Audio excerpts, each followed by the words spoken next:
¿Hasta dónde puede llegar un ser humano cuando la vida de un niño depende de una mentira? ¿Qué ocurre cuando la identidad debe ser disfrazada?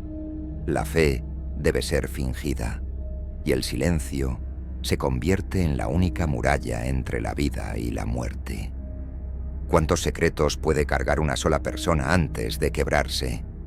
Hoy, en Sombras del Conflicto, presentamos La última oración, el secreto de Odette Abadi para salvar a 500 niños de la Gestapo. Una historia que no suele contarse en libros ni documentales, pero que cambió el destino de cientos de pequeños en la Francia ocupada, desafiando al régimen nazi desde lo más profundo de las sombras. Un país fragmentado y una decisión que cambió vidas.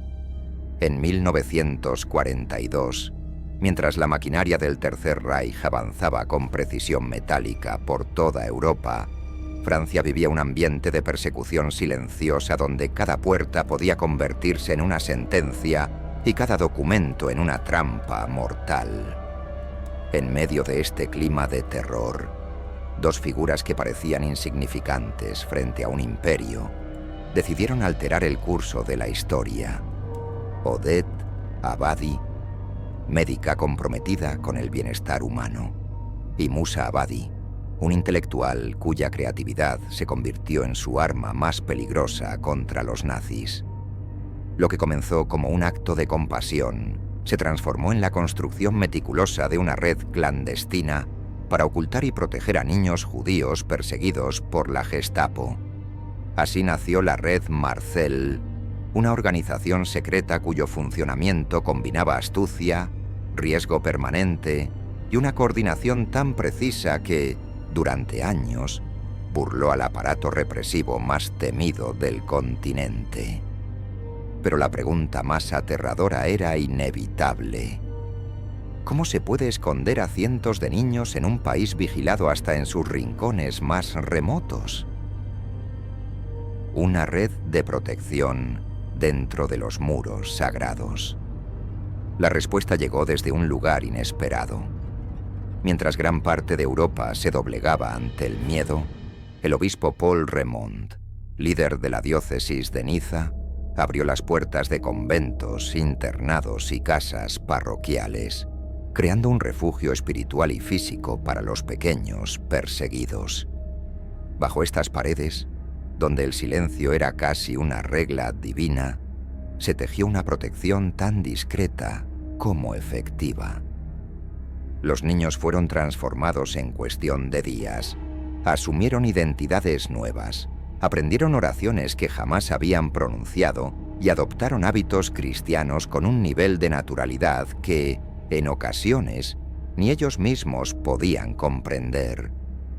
Era un proceso delicado que requería memorizar no solo nombres falsos, sino también historias completas capaces de resistir cualquier interrogatorio improvisado por parte de un oficial nazi.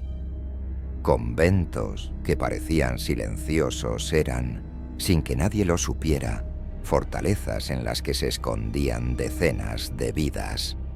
Sin embargo, estos refugios no serían suficientes sin la pieza más peligrosa del engranaje, la documentación.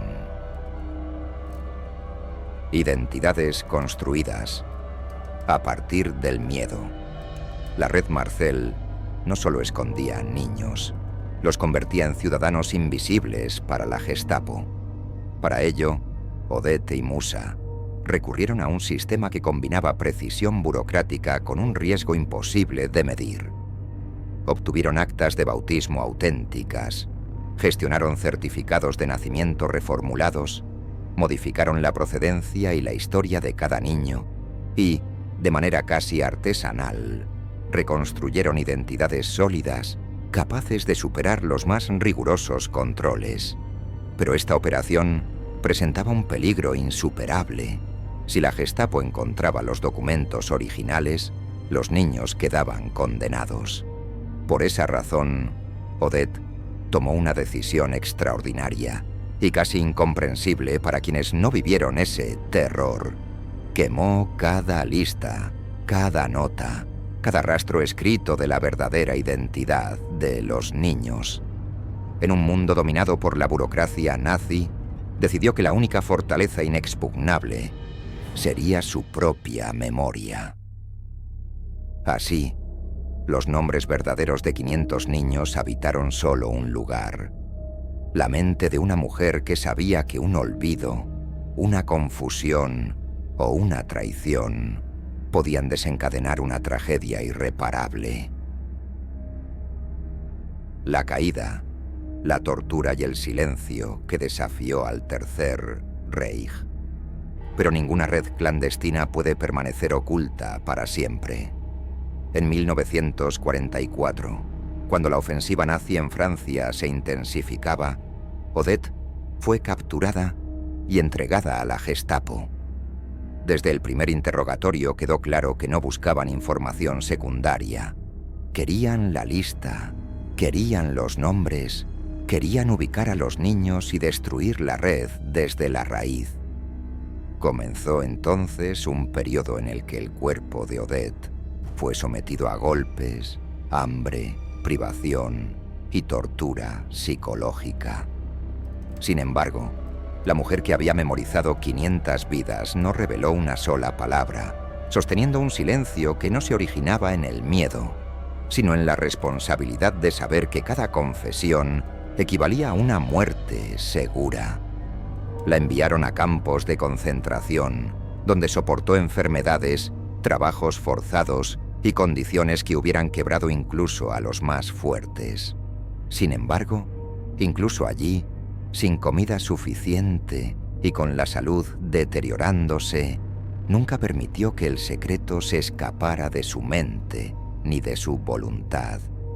Conservó los nombres como si fueran una llama diminuta, pero indestructible. El desenlace y el legado de una mujer que desafió a la muerte. Cuando la guerra terminó y la ocupación nazi se derrumbó, comenzó un proceso casi milagroso. Los niños salieron de sus escondites, muchos sin recordar ya parte de su origen, y fue Odette quien, desde su memoria intacta, reconstruyó sus identidades una por una. No solo les devolvió sus nombres, sino sus historias, sus familias y la posibilidad de reconstruir una vida que los nazis quisieron arrebatarles. El recuento final reveló un logro que pocos podrían imaginar. 500 niños sobrevivieron gracias a la labor de Odette y la red Marcel. Ese número, que en su momento fue un secreto vigilado con la propia vida, se convirtió en un testimonio indeleble de coraje y humanidad. Por su obra, Odette Abadi fue reconocida como justa entre las naciones, un título reservado a quienes arriesgaron todo para salvar a los perseguidos. Hoy, su nombre rara vez aparece en los libros de historia. Sin embargo, su legado sigue vivo cada vez que se recuerda que incluso en los momentos más oscuros, un solo acto de valentía puede desafiar a un imperio entero. Y ahora, te pregunto, ¿qué consideras más admirable en esta historia? ¿La decisión de quemar todos los documentos y cargar con 500 identidades en su memoria? ¿O la fortaleza de soportar la tortura sin revelar jamás un solo nombre? En esa respuesta, quizás entiendas el verdadero significado del heroísmo silencioso. Gracias por ver Sombras del Conflicto. Hasta la próxima.